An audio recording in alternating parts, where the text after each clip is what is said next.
young people for jobs. We don't prepare them for innovation.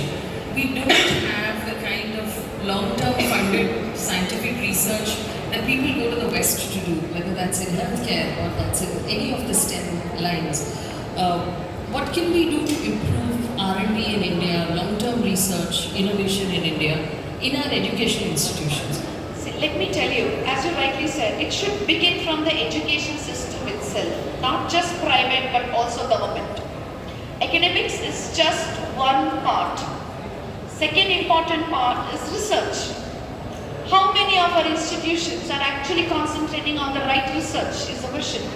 Second thing is making the students ready for the job. Are they? No. The reason is the conventional methodology of education today, it's the same old time of education even today. Like जो 30 years के पहले था, आज भी वही है. Today also the same physics, the same English, the same maths. What is new? You tell me. और ये लोग जब B.Tech बनते हैं, when they do their B.Tech and they go out, I mean outside it's different. Today the society demands something else. The industry needs something else. It doesn't need this kind of education. But imagine if you have an education system where you are adding the industrial exposure right from the day one, like semester one of your education system, that makes you ready for the job. You're not entering into some new world. After you complete your education, you know, yes, this is what I was focusing about and this is what I'm going to enter in.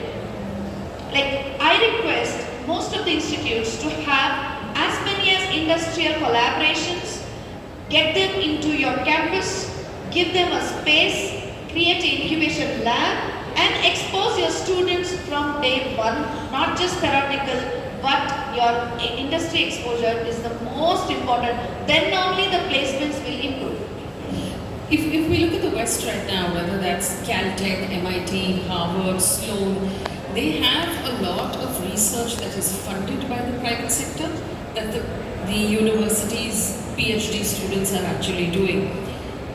Where will the funding come for Indian universities to conduct that kind of research? Oh well, that will take an entire, we should, right from the government, right from the governance to the private sector, everyone should, should try to get this change done. It's not one day's job, it's going to take time. It's going to take at least 25 years or even more than that if even we start today. But I think our universities, like few universities in India are doing well. I would not like to take the names, but yes, they are doing really well. But I think the demography of each and every country differs. If I say in medical industry, when it comes to India, we have different set of diseases to deal with rather than in other countries. They can concentrate more on research. One is of course availability of the infrastructure. Another thing is their focus is not on the pandemics. I mean, I'm not talking about just COVID, but other diseases. Whereas in our country, the poverty, the health issues, the kind of communicable diseases or non-communicable diseases are more to be concentrated on in our India because we are having the highest population in the world, that is one. So this everything and the need of the hospitals are more. Even today the repair ratio is lacking. So we need to still manage all this, and I think research will be the next step, and I'm sure I think next 25 years we see the research coming to the same level. We're seeing a lot of challenges right now with the NEET paper leak, for example. There are students protesting. Students are unhappy with the way structures have been made for them, specifically with these large entrance examinations. Where do you think the lacunas or the gaps are in the way these examinations are designed? Is there a better way to do this? Of course, yes. As you all know that we all are evolving, right? Nothing can be perfect in a day. Mistakes do happen. Even we do mistakes. Everyone do mistakes. But it all depends upon the political equations, how they put forward or how they try to project it in a wrong way or a right way.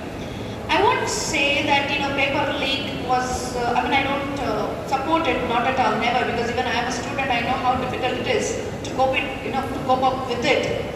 But let me also tell to all the students that it's Exams are important. Of course, NEET is important. To be a doctor must be a dream. But nothing is more important than a life. Please don't get carried away with अगर आपको NEET नहीं पास हुए तो भी क्या हुआ? Okay, fine, you couldn't write a NEET exam. No problem. Next year, try next year. There's something else waiting for you. Think positive. If at all you write a NEET, if you don't pass in the NEET, it's okay. You have so many things to do apart from being a doctor. Live your life. Please live your life happily, no matter whether you're educated or uneducated, whether you're having a big job or not a big job, no problem. Enjoy your life, enjoy the sense, not just like going and roaming here and there, but do something which adds to the nation. It's not necessary that you're supposed to be a doctor, then only you can add to the nation. Think something else, have options. Unfortunately, they have to listen to their parents tell them that all the time. I know, I think I should tell them. Or an engineer. No, what you rightly said is, I request all my parents, like my parents, thankfully never forced me to be something like that. And that's the reason. See, I'll tell you, you can see the bringing up, the bringing upness. If the parents are at ease, the student is also at ease. They have a broad mind, they have a bigger vision. They're like, doctor क्यों बनूँ? मैं तो hospital मानूंगा, बहुत सारे doctors को मैं appoint करूंगा. You can think other way around. Not just being a doctor, you can think that tomorrow I'll build up a hospital or build up a school where I can educate this thing. I never thought I'll be running a medical college institution. Thankful to God and my husband who chose me. That's a different thing. But live it till the time. Do your best. Hard work is important. Be successful, but don't be stupid. In the sense, okay, I want to just do this and nothing else. No, keep options. If this doesn't work, what next?